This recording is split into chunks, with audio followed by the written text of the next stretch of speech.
Avant de lui donner la parole, je souhaite saluer notre collègue Gisèle Jourda, à l'occasion, elle aussi, de sa dernière question avant la fin de son mandat.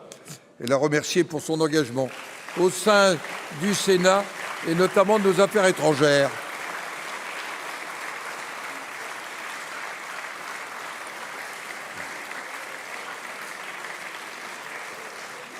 Vous avez la parole. Merci beaucoup, Monsieur le Président. C'est très ému, bien sûr, que je m'adresse à vous pour la dernière fois dans cet hémicycle. Ma question s'adresse à Monsieur le Premier ministre.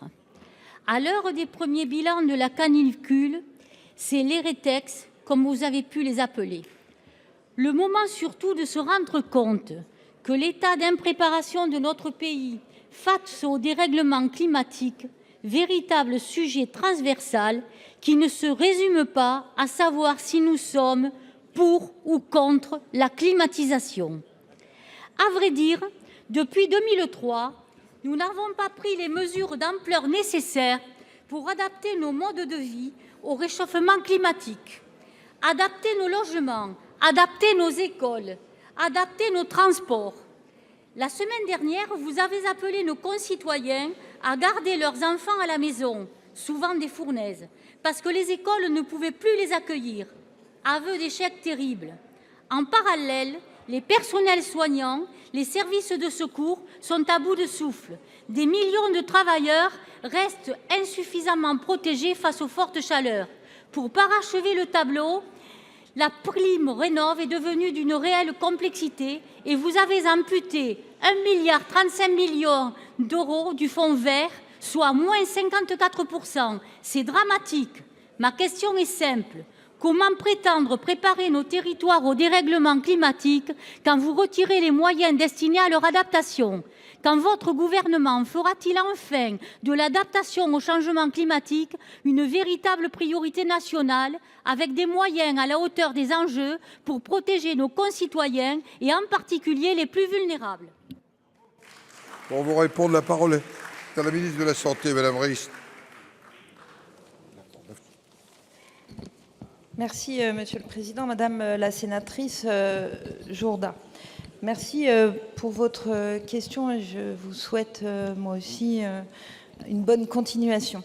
Vous demandez de faire un bilan de la situation après cette semaine de forte chaleur. Je voudrais le redire, pour les soignants, ce n'est pas tout à fait terminé et on a tous ici la crainte que reviennent et reviendront d'autres mesures. Donc je le dis avec précaution, je pense que les bilans, en tout cas en ce qui concerne le système hospitalier, devront se faire de façon plus raisonnable plus tard. Mais en tout cas, à l'heure qu'il est, ce qu'a fait le gouvernement, l'État, c'est se mobiliser dès le mois de mai, quand il y a eu les premières vagues de chaleur, avec le déclenchement du plan Orsan de niveau 1, qui permet d'avoir une vigilance, et notamment une vigilance météorologique et d'adaptation, ce que nous avons fait rapidement dès l'alerte météorologique, en passant du niveau 1 au niveau 2, et puis quand nous savions que nous allions être en très grande tension, en niveau 3, avant que la tension apparaisse, ce qui a permis en fait aux hôpitaux et aux soignants, que je tiens encore une fois à remercier, mais à tous les professionnels de sécurité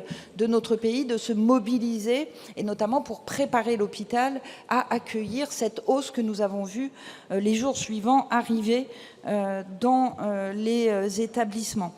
Et ensuite, chaque jour, j'étais moi-même chaque jour sur le terrain pour adapter, comme on le fait lors d'une crise, adapter au jour le jour les mesures très urgentes qu'on peut faire, et puis essayer d'adapter aussi dans un délai court pour, si jamais il y a une nouvelle des nouvelles chaleurs extrêmes qui reviennent à très court terme. Et c'est ce que nous avons fait en débloquant des enveloppes financières, mais qui va permettre aux établissements hospitaliers de pouvoir acheter des climatiseurs d'appoint qui devraient arriver dans les jours qui viennent. Vous l'avez vu aussi, le Premier ministre a réuni à plusieurs reprises des cellules interministérielles de crise pour que le travail aussi de plus long terme puisse, enfin de court terme, mais aussi de plus long terme puisse se faire. Pardon. Madame Jourda, vous avez quelques secondes. Qu'aujourd'hui, plus que jamais, La situation est d'une extrême gravité. On attend une seconde vague de canicule pour les jours qui viennent. Nous devons être prêts et ça doit se faire en transversal et pas du tout en silo comme c'est le cas aujourd'hui. Donc, je vous enjoins de demander sur ce sujet gravissime un débat tiré 1. Merci. Merci, Monsieur le Président. Monsieur le Ministre, les acteurs du développement dénoncent une mise sous tutelle de l'AFD. Pouvez-vous nous dire clairement qui tient aujourd'hui le gouvernail de l'agence ? Mesdames et messieurs, merci Monsieur le Président, Mesdames et Messieurs les sénatrices et les sénateurs, Madame la sénatrice, qui tient le gouvernail ? Le gouvernement ? Ça me paraît évident. Et c'est plus précisément, comme vous l'avez rappelé vous-même, et je vous prie de l'excuser, mais il est actuellement au Brésil et ensuite dans les Caraïbes, justement pour des questions liées à la lutte contre le narcotrafic et à l'aide au développement. Je vous prie d'excuser Jean-Noël Barrot, mais c'est bien le ministère de l'Europe et des Affaires étrangères qui a, en tout particulier, la tutelle principale de l'AFD. L'AFD, je pense que vous vouliez me parler de la réduction des crédits et de la difficulté que nous avons à faire face à l'ensemble des missions. Comme l'ensemble des budgets, il y a eu des réductions, vous le savez, je vous le dis, et c'est connu ici, nous avons une contrainte budgétaire qui est très forte, il a fallu faire des choix.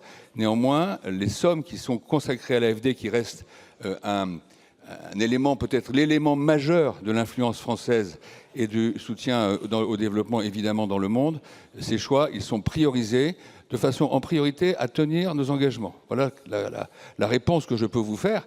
Le gouvernail est tenu, rassurez-vous, et nous avons, y compris avec l'arrivée d'un nouveau directeur, la volonté de faire en sorte que l'AFD continue à être à la fois efficace, plus tournée vers les entreprises françaises dans le fonctionnement de la mise en œuvre de ces appels d'offres et surtout concentrée sur ses priorités. Vous savez, si on veut, je veux prendre quelques exemples, lutter contre la production de cocaïne, notamment en Amérique latine, si on veut pouvoir maîtriser les flux migratoires, si on veut pouvoir aider le Liban ou l'Ukraine, si on veut pouvoir prévoir le soutien dans les pandémies, il faut que l'AFD soit présente. Et rassurez-vous, le gouvernail est maintenu par le gouvernement.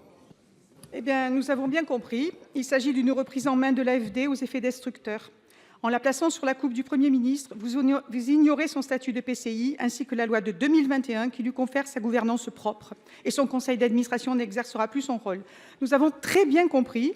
Vous retenez les financements destinés aux ONG, vous reprenez en main l'Agence française de développement et vous contournez les orientations que le Parlement a fixées. Et vous ne me dites rien, mais alors absolument rien, sur les centaines d'emplois qui seront peut-être supprimés.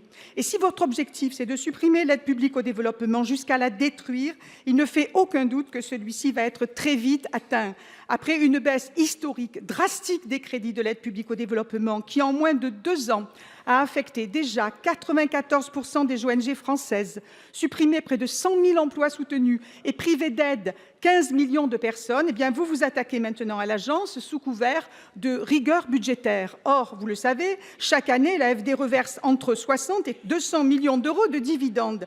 Alors, vous affaiblissez méthodiquement les outils de la solidarité internationale et l'influence de la France. Vous réduisez notre capacité d'action auprès des pays les plus vulnérables, notamment en Afrique, au même moment où la compétition géopolitique s'intensifie. Et vous laissez ainsi le champ libre et à la Chine et à la Russie. Car quand la France recule, ce sont d'autres puissances qui avancent. Et ce déclassement, il n'est ni accidentel, ni inévitable. Il résulte de votre stratégie.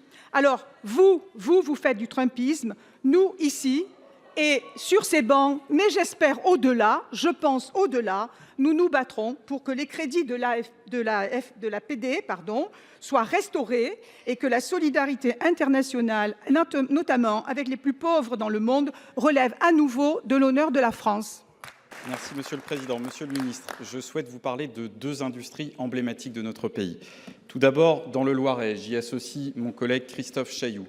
Après Brandt, Duralex, 243 salariés, une production suspendue le 12 juin et un rendez-vous crucial demain devant le tribunal pour l'avenir de l'entreprise.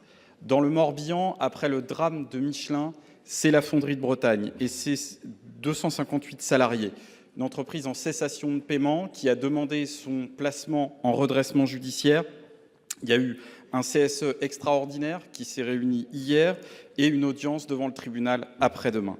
Alors certains avaient sorti tambour et trompette au printemps 2025 pour l'arrivée du repreneur Europlasma Plusieurs, dont j'étais, émettaient des réserves sur la solidité et les intentions réelles du groupe. En réalité, Monsieur le ministre, il s'agit d'un naufrage dans le triangle des Bermudes de la prédation financière qui se moque bien des salariés et de la souveraineté industrielle. Au cours des 6 derniers mois, une seule journée de fonctionnement. L'activité devait reprendre aujourd'hui, Monsieur le ministre. La direction du groupe l'a empêché. 3 millions d'apports en fonds propres pour 2025 qui n'ont pas été versés par Europlasma. Des problèmes de trésorerie qui ne permettent pas d'honorer le versement des salaires aujourd'hui. Une situation humaine et des détresses qui se multiplient, 4 décès à déplorer, dont un suicide. Une diversification, là aussi, avec des promesses non tenues, aucune commande ferme de produits de dépenses, opacité totale, notamment sur l'hypothétique repreneur. Alors, Monsieur le ministre, je souhaite vous interroger sur la responsabilité du gouvernement qui n'a pas vu les fragilités d'Europlasma, l'AMIR et la DGA qui ne se parlent pas, les collectivités qui sont laissées sur le bas-côté. Nous refusons l'hypothèse de la liquidation judiciaire d'une industrie de souveraineté alors que nous avons voté hier même la loi de programmation militaire. La loi le redit, le site a un avenir. Nous devons mobiliser les entreprises dont l'État est actionnaire ou client. Quels engagements prenez-vous, Monsieur le ministre, devant la représentation nationale pour défendre l'outil industriel et les emplois de la fonderie de Bretagne? Je vous remercie. Merci, Monsieur le Président, Mesdames, Messieurs les sénateurs, Monsieur le sénateur Uzna, merci pour votre question. 2 dossiers difficiles. Duralex, d'abord, très rapidement, un dossier que je connais bien, parce que j'étais moi-même ministre de l'Industrie quand on a organisé avec la SCOP la reprise de l'entreprise en question, qui fait face à des difficultés de trésorerie, qui entre en processus de redressement judiciaire. On a suffisamment de trésorerie pour tenir jusqu'à la fin du mois d'août et on espère véritablement trouver un repreneur pour cette entreprise emblématique, vous l'avez dit, de taille intermédiaire, à peu près 250 salariés, mais très importante pour la région et notamment la commune dans laquelle elle opère. On va évidemment suivre ça de très près. Comme on l'avait fait à l'occasion de la reprise par la SCOP, l'État sera prêt à accompagner un repreneur potentiel. C'est une double défaite, 1 pour l'entreprise et 2 pour les salariés qui eux-mêmes s'étaient constitués en SCOP.